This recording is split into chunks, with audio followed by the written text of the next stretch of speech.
কোনোবার যেতে পারি না, সেজন্য এবার চলে গিয়েছিলাম।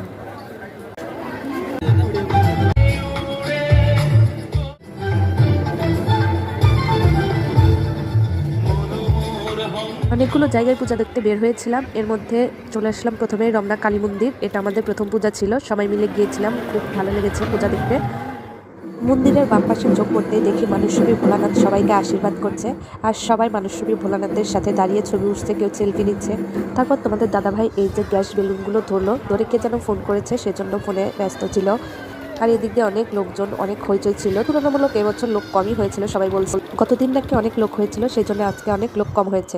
আর এদিকে আমি নিচে দাঁড়িয়েছিলাম যখন তোমাদের দাদাভাই এই যে প্রদীপের ছোঁয়া নিয়ে এসেছে, নিয়ে এসে আমাকে খুঁজছে। এই যে আমি ডাকছি এত যে আমি এদিকে পরে এই যে দেখতে পেয়েছে, এসে আমার মাথায় বুলিয়ে দিল এগুলো। প্রদীপের আশীর্বাদ মাথায় ছুঁয়েই চলে গেল এই যে এদিকে চা খেতে।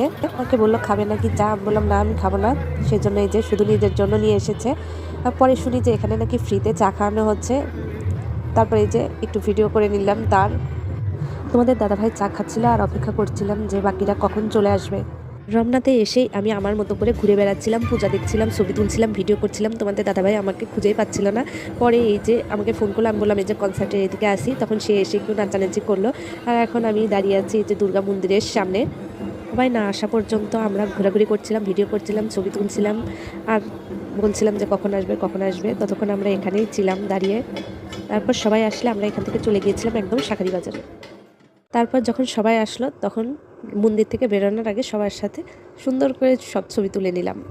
এখনকার মানুষদের মনে হয় একবেলা ভাত না খেতে দিলে বাঁচবে, কিন্তু তাদের যদি ফোন না দেওয়া হয় আর কোথাও গিয়ে যদি ছবি তুলে না দেওয়া হয় তাহলে মনে হয় তারা বাঁচবে না। বাবা রে বাবা, এক একজনের ছবি ওঠার কি একেবারে ঝোঁক, মানে চলছে একটার পর একটা সব ছবি ওঠার উপরেই আছে। দেখতে থাকেন শুধু আপনারা, কিছু মনে করবেন না। সবার চাইতে মনে হয় আমার ছবিটাই একটু বেশি।